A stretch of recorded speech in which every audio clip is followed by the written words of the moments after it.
Un uso de la palabra la diputada del bloque Partido Obrero, Frente de Izquierda, Romina del Pla. Gracias, señor presidente. Bueno, miren, en primer lugar, creo que hay que ubicar exactamente qué estamos discutiendo. Está claro que ha habido un aumento de la demanda de esta beca. Eso es real, como se ha dicho acá. Hay más pibes y pibas que están pidiendo esta beca. Sin embargo, como también se ha dicho acá, hay que medir cuál es el motivo por el cual más jóvenes piden esta beca. Yo creo que una de las expresiones de este tema es la enorme carestía que crece entre las familias de trabajadoras y trabajadores y, por lo tanto, sus jóvenes tienen la necesidad de apelar a un ingreso extra a este programa de acompañamiento que, digamos también las cosas como son. En marzo era de 9.000 pesos, ahora va a ser de 12.700, un poquito menos de 13.000. Es una cifra que solamente se puede llamar un pequeño acompañamiento. No es una cifra con la cual se pueda, por ejemplo, competir si un pibe o una piba está necesitando contribuir con un salario para su familia. O sea, si un pibe está trabajando, la beca Progresar no alcanza, no es una competencia clara para evitar que siga trabajando y abandone la escuela. Porque con estas cifras de las que estamos hablando, tenemos que ubicarnos. ¿Para qué sirven? Bueno, sirven para resolver una situación de vestimenta, sirven para resolver un material didáctico, no para mucho más. Aún así, por supuesto, me parece que es importante que esté y no que no esté.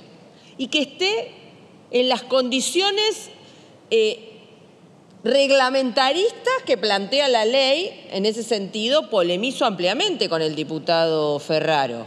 ¿Por qué? Porque justamente, al revés, yo voy a proponer que todavía quede más explícita la compatibilidad de la percepción de la beca Progresar con, por ejemplo, el potenciar trabajo y otros programas sociales.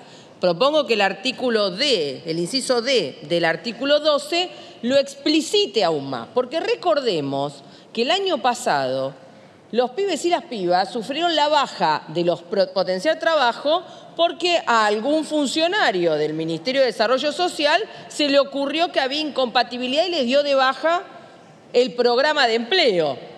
Y tuvieron que movilizarse, los compañeros de la Juventud del Polo Obrero, por ejemplo, que hoy están marchando ahora mismo con la unidad piquetera por todos los reclamos contra el ajuste que se está desenvolviendo, tuvieron que movilizarse para que se habilitara esto. Entonces, yo propongo que quede bien claro, porque si no, ¿qué es lo que yo tengo que deducir de lo que acá se planteó?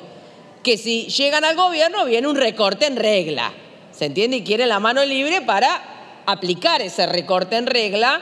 Entonces, creo que la utilidad de votar esta ley es justamente que queden claras las cosas que no pueden hacer para quitarles este beneficio limitado, como acabo de decir, a los pibes y las pibas que están haciendo esfuerzos denodados para conservar la posibilidad de su estudio. El segundo tema que me parece importante, y acá lo veo como resultado de una experiencia concreta. Yo soy docente de quintos y sextos años y por lo tanto he tenido este debate con varios de mis alumnas y alumnos, que el límite de 3 salarios mínimos me parece que es muy bajo. ¿Por qué? Porque basta que en la familia no son beneficiarios de planes de ningún programa social, sino que tienen un salario en blanco, pero como ya sabemos que hoy los salarios en blanco están aún en un nivel muy bajo y apenas superando la línea de pobreza, ya no pueden percibir esta beca, se complica. Creo que ahí habría que incrementarlo, poner quizás un tope de 4 salarios mínimos o un poquito más para que efectivamente pueda ser una ayuda de esos pibes que en una familia de trabajadoras, de trabajadores, están necesitando esa ayuda para poder sostenerse en esa escolaridad y hacer ese esfuerzo. Lo que quiero concluir es que justamente en un contexto de aumento de la pobreza, donde vemos que la pobreza avanza en familias que tienen empleo, que tienen incluso empleo en blanco y demás, el cuadro es muy complejo y por lo tanto también tenemos que ver qué otras medidas deben acompañar esta beca. Y con esto termino. En primer lugar, faltan escuelas secundarias. Llamo la atención que faltan escuelas en algunas barriadas clave del conurbano bonaerense y también en algunas provincias. Esto dificulta el acceso porque hay dificultades, hay cursos muy numerosos, y demás, están faltando estas escuelas en La Matanza y en otros lugares. El nombramiento de docentes como pareja pedagógica, las consecuencias de la crisis previa a la pandemia educativa y la que queda de la pandemia sigue sin resolverse. Hace falta docentes permanentes como pareja pedagógica, como apoyatura. Todavía no se ha resuelto esa situación, no hemos vuelto a una mal llamada normalidad. Y además hay que nombrar todos los docentes que están en POF, en la planta orgánica funcional de las escuelas. Sigue habiendo una enorme deficiencia en eso. Y por último, obviamente, los docentes tienen que tener un salario acorde con las necesidades y no estar siempre corriendo la coneja porque los salarios están muy por debajo, ya no hablemos de la canasta familiar, parece una utopía, por debajo de la línea de la pobreza en todas las provincias, incluyendo la paritaria nacional. Con lo cual, por eso explica los conflictos reiterados. Córdoba, ahora en una gran lucha, los docentes de Santa Cruz, la provincia de Buenos Aires, mañana se van a votar medidas para la semana que viene porque no se aguanta más la situación. Los docentes de Jujuy, acá se mencionó, acaban de ganar un sindicato muy importante, el CEDEMS. Sin embargo, con la complicidad del gobierno de Morales y la burocracia a la que estos compañeros desplazaron, les han dejado no un sindicato, sino una montaña de deudas, de ejecuciones, un desastre. Los compañeros tienen que tener la libertad de ponerse a defender a sus